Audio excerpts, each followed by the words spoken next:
उपनिषद जीवन के रहस्य के संबंध में इस पृथ्वी पर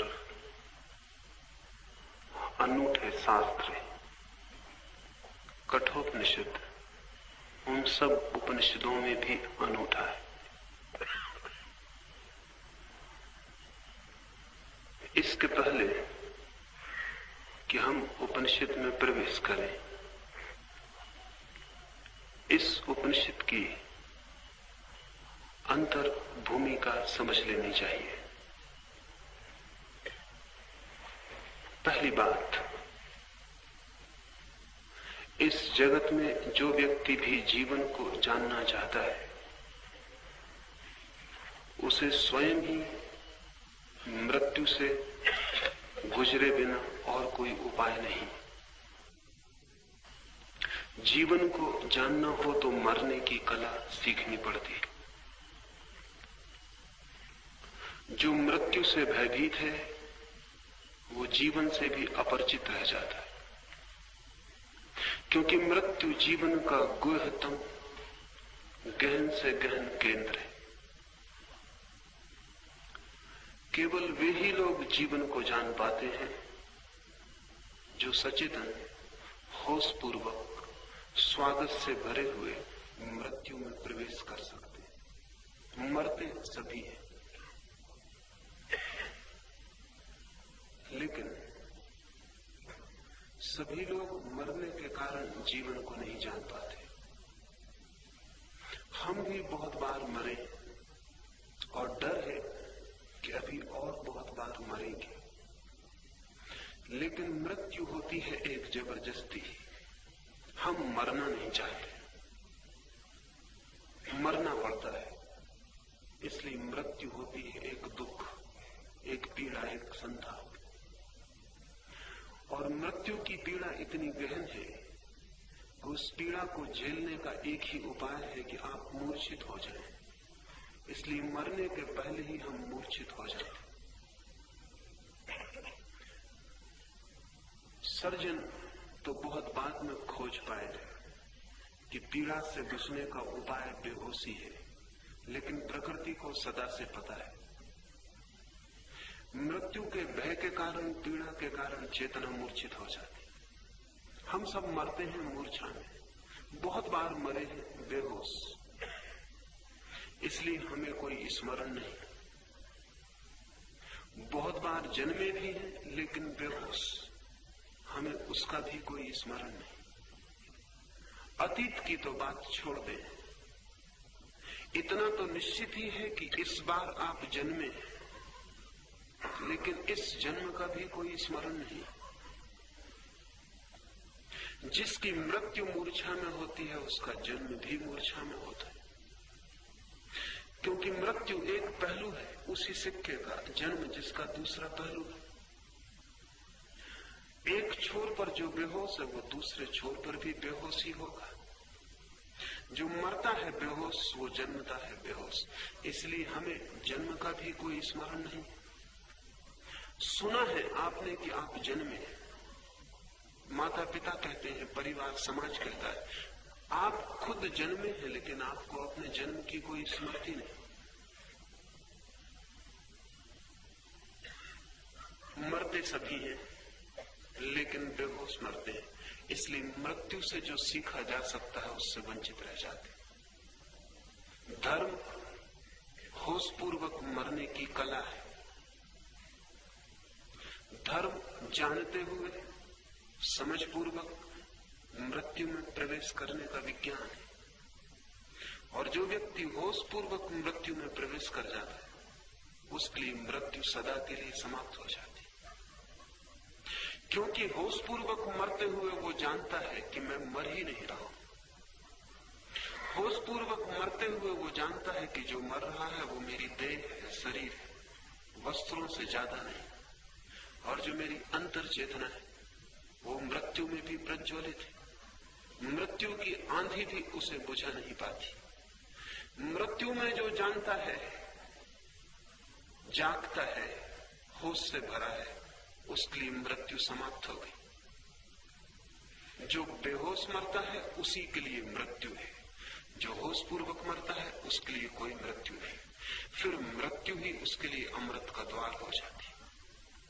जो होश पूर्वक मरता है वो होश पूर्वक जन्मता भी है, और जो होश पूर्वक जन्मता है उस पे जीवन का पूरा गुण बदल जाता है, वो होश पूर्वक जीता भी है। उसका रोआ रोआ, उसकी चेतना का कण कण प्रकाश से, ज्ञान से, बुद्धत्व से भर जाता है। जो व्यक्ति होश पूर्वक जन्मता है उसकी फिर कोई मृत्यु नहीं होती, फिर उसका कोई जन्म नहीं होता। फिर ये देह छूट जाती है, लेकिन परम ब्रह्म में लीनता शेष रहती है। उसे ज्ञानियों ने निर्वाण कहा है, ब्रह्म उपलब्धि कही है, मोक्ष कहा है, कैवल्य कहा है। जिसने मृत्यु को पहचान कर अमृत को जान लिया, शरीर से उसके संबंधों का फिर कोई कारण नहीं रह जाता। शरीर से हम जुड़ते हैं क्योंकि हम बेहोश हैं। बेहोशी हमारा शरीर से जोड़ है, वही सेतु है। होश जोड़ टूट जाता है, शरीर अलग और हम अलग हो जाते हैं। और जैसे ही इस अलगपन की स्मृति गहन होती है, वैसे ही फिर कोई मृत्यु नहीं, क्योंकि शरीर ही मरता है, शरीर ही जन्मता है। शरीर के भीतर जो छिपा है अशरीरी, वो न जन्मता है, वो न मरता है, वो स्वयं जीवन है। जीवन की मृत्यु कैसी? और जो मरता है उसका जीवन धोखे का था, उधार था। जो मरता है उसके जीवन का कोई अर्थ नहीं। ये बड़े मजे की बात है। मनुष्य दो का जोड़ है। एक है मरण धर्मा शरीर, वो मरा हुआ ही है, और एक है अमृत आत्मा, वो स्वयं जीवन है। आत्मा के जीवन की निकटता के कारण ही शरीर जीवित मालूम होता है। शरीर की जीवंतता उधार है, प्रतिफलन है। जैसे दर्पण के सामने आप खड़े हो और दर्पण में आप दिखाई पड़े, वो जो दर्पण में दिखाई पड़ रहा है वो उधार है, वो वास्तविक नहीं है। आप हटे कि वो दर्पण से हट जाए, वो प्रतिबिंब है, सच्चाई नहीं। सच्चाई की खबर तो उससे मिलती है, सच्चाई का इशारा भी उससे मिल सकता है, लेकिन जो उसे ही सच्चाई समझ ले वो भटक जाएगा, उससे सत्य का संबंध सदा के लिए टूट जाएगा। शरीर सिर्फ खबर देता है भीतर छिपे जीवन की। शरीर जीवित मालूम होता है सिर्फ निकटता के कारण, सानिध्य के कारण। आत्मा की जीवंतता इतनी प्रगाढ़ है कि मुर्दा शरीर भी जीवित हुआ मालूम पड़ता है। लेकिन जो इस शरीर के जीवन को ही जीवन समझ लेता है, वो जीवन को जानने से वंचित हो जाता है।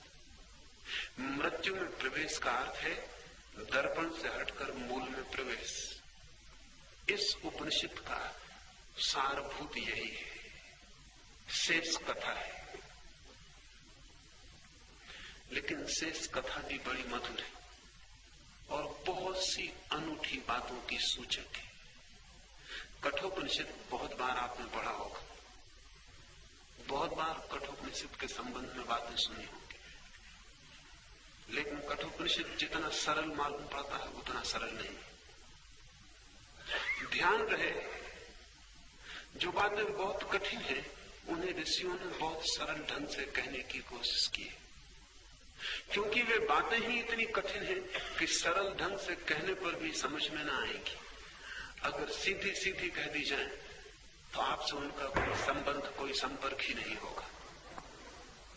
कठोपनिषद एक कथा है, एक कहानी है,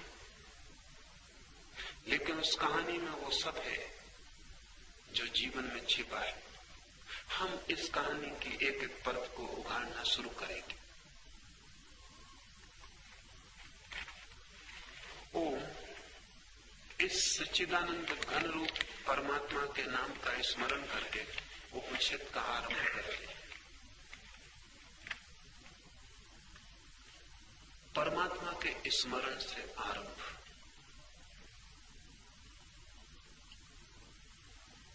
जीवन में हम भी बहुत आरंभ करते हैं, लेकिन सभी आरंभ अहंकार के स्मरण से होते।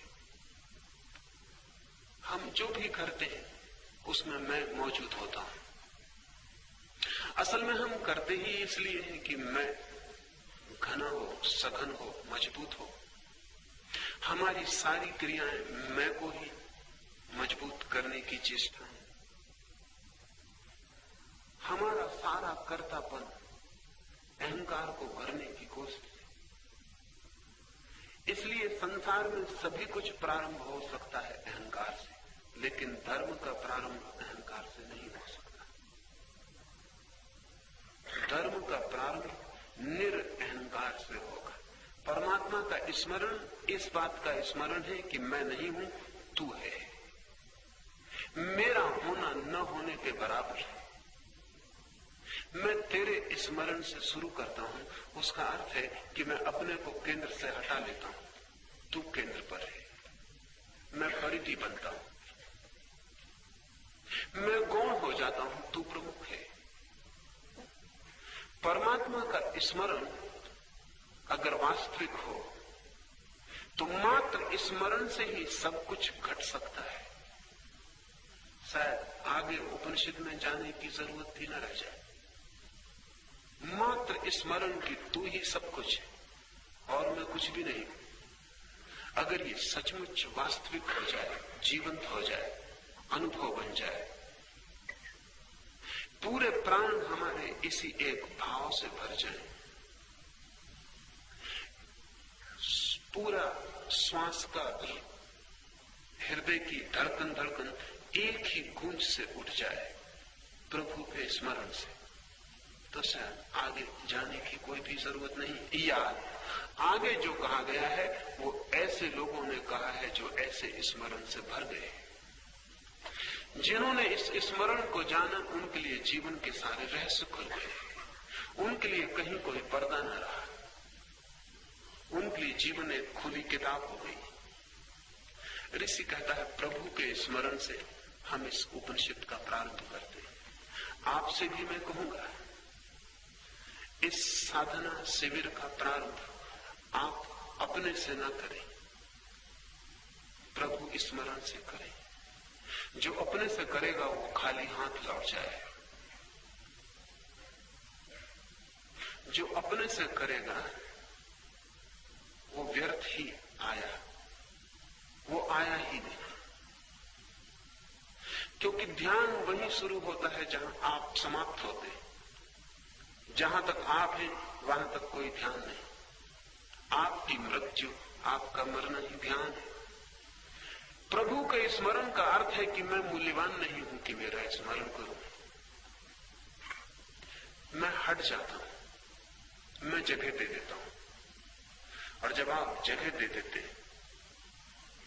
जैसे कोई द्वार खोल दे और बाहर का सूरज भीतर प्रवेश कर जाए,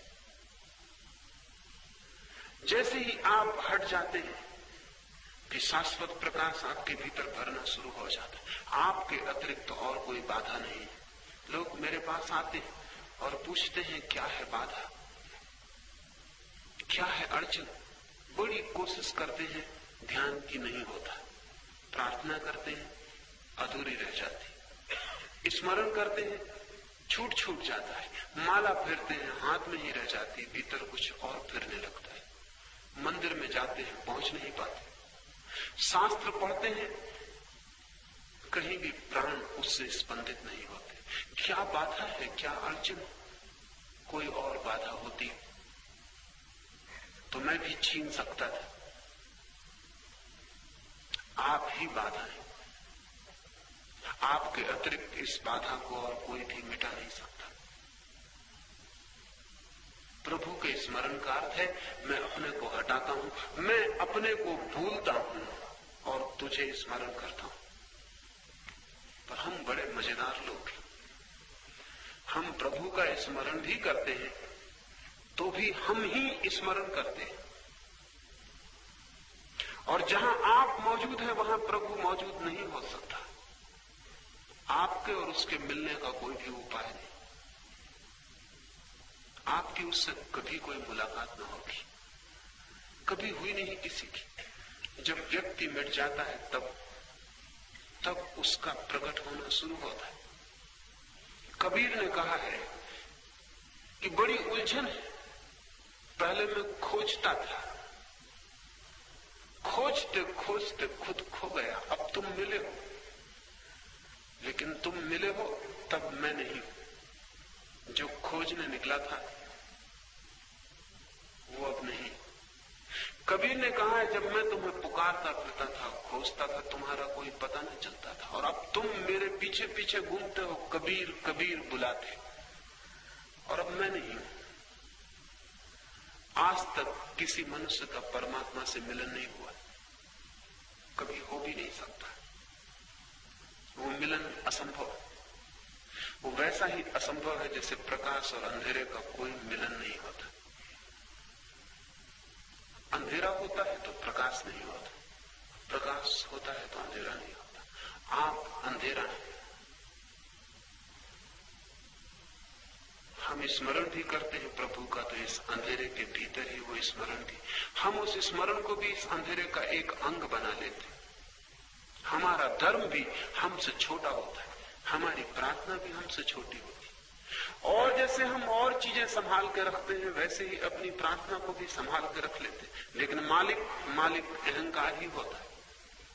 प्रभु के स्मरण का अर्थ है कि अब मैं नहीं हूं, और अगर एक बार पूरे हृदय से ये ख्याल आ जाए कि मैं नहीं हूं, तो आप सब कुछ हो जाते, कुछ और पाने को शेष नहीं रह जाता। प्रभु स्मरण स्वयं का विस्मरण, स्वयं का स्मरण प्रभु का विस्मरण। वो जो हमारे भीतर छिपा है तब तक छिपा रहेगा जब तक हमारा अहंकार, जब तक मैं का भाव मजबूत है। जैसे ही मैं भाव हटता है, वो जो भीतर छिपा है प्रकट हो जाता है। वो जो भीतर छिपा है वो परमात्मा है। परमात्मा कहीं कोई आकाश में नहीं बैठा है, इसलिए अगर आप आकाश की तरफ अपनी प्रार्थनाएं भेज रहे हैं तो व्यर्थ ही भेज रहे हैं, और परमात्मा किसी मंदिर में भी नहीं छिपा है। अगर आप किसी मंदिर की तलाश कर रहे हैं, आप समय और जीवन नष्ट कर रहे हैं। परमात्मा आपके भीतर छिपा है, लेकिन जब तक आप हैं तब तक जो भीतर छिपा है वो प्रकट न हो सकेगा। ऐसे ही जैसे एक बीज जब टूट जाता है तो अंकुरित होता है, वो वृक्ष बन जाता है। बीज की खोल ही वृक्ष को छिपाए हुए है। जब तक आप टूट न जाएंगे और मिट्टी में न मिल जाएंगे, जब तक आप खो न जाएंगे, मर न जाएंगे, तब तक आपके भीतर जो छिपा है वो प्रकट नहीं होगा। आप बाधा है। इसलिए उपनिषद शुरू होता है प्रभु के स्मरण से। प्रसिद्ध है कि यज्ञ का फल चाहने वाले वाजश्रवा के पुत्र उद्दालक ने अपना सारा धन विश्वजित यज्ञ में ब्राह्मणों को दे दिया। उसका नचिकेता नाम से एक प्रसिद्ध पुत्र था। इस कहानी की एक परत उघाड़नी। प्रसिद्ध है कि यज्ञ का फल चाहने वाले वाजश्रवा के पुत्र उद्दालक ने विश्वजित यज्ञ में अपना सारा धन ब्राह्मणों को दे दिया। इस वचन में इतना कुछ छिपा है। पहली तो बात कि लोग धर्म के नाम पर भी विश्व को ही जीतने की आकांक्षा रखते। विश्वजित यज्ञ, सारी दुनिया को जीत लो, सारे संसार का मालिक हो जाओ। लोग छोड़ते भी हैं तो पाने के लिए, तो छोड़ना व्यर्थ हो जाता है। उस त्याग का दो कौड़ी भी मूल्य नहीं जो किसी भोग के लिए किया गया हो। उस त्याग का क्या अर्थ है जिसके पीछे पाने की कामना और वासना हो। सौदा हुआ, त्याग ना हुआ। आप भी छोड़ते हैं, ऐसे तो हर आदमी छोड़ता है। बाजार से कुछ खरीदना है तो आपको जेब खाली करनी पड़ती है, लेकिन उस खाली करने को आप त्याग नहीं कहते, आप उसे सौदा कहते हैं। जब आप कुछ पाना चाहते हैं तो आपको कुछ देना पड़ता है, लेकिन उस देने को त्याग कोई भी ना कहेगा। त्याग का अर्थ ही यह है कि जब कोई दे और पाना ना चाहे, जब दान तो हो लेकिन मांग ना हो, जब कोई सिर्फ दे और जिसकी लौटने के लिए कोई शर्तबंदी ना हो, जो ये ना कहे कि इसलिए देता हूं, जो ये ना कहे कि मैं ये पाने के लिए देता हूं, उसका देना ही दान है, अन्यथा दान धोखा है। आप अगर दान करते हैं कि स्वर्ग मिल जाए तो आप सिर्फ दुकान का विस्तार करते हैं, आप सिर्फ इन्वेस्टमेंट करते हैं, आप स्वर्ग को खरीदने की चेष्टा में लगे, और जो भी खरीदा जा सकता है वो नरक ही होगा, जो भी खरीदा जा सकता है वो संसार होगा। परमात्मा खरीदा नहीं जा सकता, इसलिए परमात्मा को पाने के लिए अगर आप कुछ देते हैं तो आप परमात्मा को न पा सकेंगे। आप सारा संसार भी दे दें, लेकिन अगर पाने की कामना भीतर है तो सारा संसार भीतर मौजूद है। वासना संसार है। बुद्ध ने कहा है वासना, तृष्णा, कामना संसार है। ये जो संसार दिखाई पड़ता है बाहर फैला हुआ, ये नहीं, ये तो ऐसे ही फैला रहेगा। आप नहीं थे तब भी था, आप नहीं होंगे तब भी होगा। ये तो तब भी फैला रहता है जब बुद्ध जैसा व्यक्ति अपनी सारी वासना से मुक्त हो जाता है, तब भी ये संसार तो बना ही रहता। इस संसार से कोई सवाल नहीं, संसार से उस कामना का सवाल है जो इस संसार की तरफ आप अपने भीतर से फैलाते हैं। वो जो वासना के हाथ फैलते हैं, पंख फैलते हैं और सारे संसार को अपने कब्जे में ले लेना चाहते। उपनिषद का ऋषि ये कह रहा है कि उद्दालक ने विश्वजित यज्ञ किया, सारे संसार का मैं विजेता हो जाऊं। संसार का जो विजेता होना चाहता उसका धर्म से क्या संबंध? वो सिकंदर की चाह है, नेपोलियन की चाह है, हिटलर की चाह है, सभी पागलों की इच्छा यही है। जीसस ने कहा है कि तुम सारा संसार भी पालो और अगर स्वयं को खो दो तो इस पाने से क्या होगा? उद्दालक सारे संसार को जीतने की आकांक्षा से भरा है, स्वयं को पाने की कोई आकांक्षा नहीं दिखाई पड़ती, स्वयं का कोई ख्याल भी नहीं है। उद्दालक का धर्म से कोई भी संबंध नहीं है। उद्दालक कुलीन है, बड़ी प्रसिद्ध उसकी वंश परंपरा है।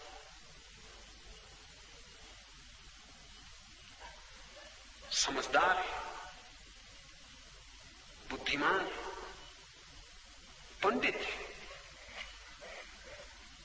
यज्ञ कर रहा है लेकिन संसार को जीतने के लिए। ज्ञानी नहीं है,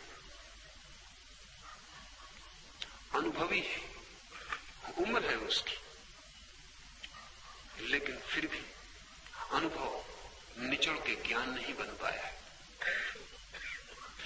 तो वो धर्म के नाम पर जो कुछ भी करेगा वो सिर्फ औपचारिक होगा, फॉर्मल होगा, उसके भीतर अंतरात्मा नहीं होगी।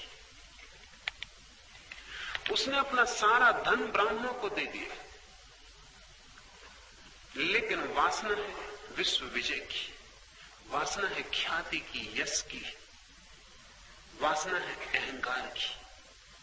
अहंकार सब कुछ छोड़ सकता है, सिर्फ आप अहंकार को भर मत छोड़े।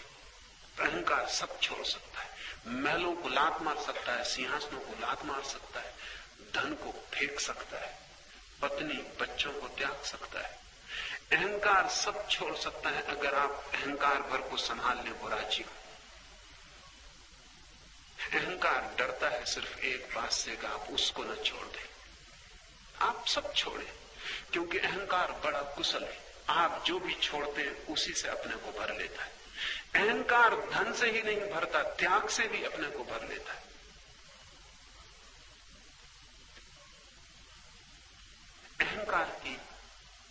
अहंकार का गणित बहुत साफ है। इससे कोई फर्क नहीं पड़ता कि आप महल में रहते हैं कि झोपड़े में। आप महल छोड़ के झोपड़ी में रह सकते हैं और अहंकार अकड़ा हुआ रहेगा कि मैंने महलों को लात मारी। क्या रखा है महलों, मेरे लिए कुछ भी नहीं। अहंकार नग्न खड़ा हो सकता कि मैंने वस्त्रों को लात मार दी। अहंकार किसी भी चीज से रस ले सकता है। तो दान तो किया है उद्दालक ने, दान में कोई कमी नहीं है। इसलिए आप अपने छोटे मोटे दान से बहुत ज्यादा परेशान मत हो जाना। उद्दालक ने सब छोड़ दिया, सब दे दिया, सब दे दिया, फिर भी उसकी बुद्धि एक छोटे बच्चे के मुकाबले भी शुद्ध नहीं है। उसका ही बेटा नचिकेता, जो अभी कुछ भी नहीं जानता, ज्यादा शुद्ध है, ज्यादा निर्दोष, इनोसेंट है। उसे भी दिखाई पड़ जाता है कि ये बाप बड़ी गलती कर रहा है, इसे भी थोड़ा समझ ले। बहुत बार जो बाप को नहीं दिखाई पड़ता वो बेटे को दिखाई पड़ जाता, क्योंकि बाप की बुद्धि अक्सर धूप से भर जाती। समय, जीवन के कड़वे मीठे अनुभव बुद्धि को निखारते नहीं, कुंद कर जाते, जंग खा जाती है बुद्धि। तो आप ये मत सोचना कि उम्र बढ़ जाने से आप बुद्धिमान हो जाते, बूढ़े हो जाते, बुद्धिमान नहीं होते। सच तो यह है कि बच्चे के पास ज्यादा साफ सुथरी बुद्धि होती, बच्चे के पास ज्यादा निर्दोष आंख होती, वो चीजों को सीधा सीधा देख पाता है, उसके पास ईमानदार हृदय होता है। इसलिए नहीं कि उसने ईमानदारी साध ली, इसलिए कि अभी उसे बेईमानी का कोई पता नहीं। जल्दी ही वो भी बेईमान हो जाएगा, क्योंकि आप सब उसे सिखाने में लगे। माँ बाप है, परिवार है, समाज है, विश्वविद्यालय है, गुरु है, वो सब सिखाने में लगे। इसके पहले कि वो अपनी निर्दोषता को संभाल पाए, हम सारे विकार उसमें डाल देंगे। वो हमारे काम का तभी है जब विकारग्रस्त हो जाए, जब बीमार हो जाए। हमारी सारी शिक्षा की व्यवस्थाएं उस निर्दोष बुद्धि को नष्ट करने का उपाय करती हैं, जिसको प्रत्येक व्यक्ति जन्म से लेकर पैदा होता है। एक कोरा हृदय जिस पर भी कोई दाग नहीं पड़े, लेकिन दाग पड़ेंगे। ये कोरा हृदय कोई उपलब्धि नहीं है, ये कोरा हृदय बहुत जल्दी गंदा हो जाएगा। इसे भी संसार में जाना पड़ेगा।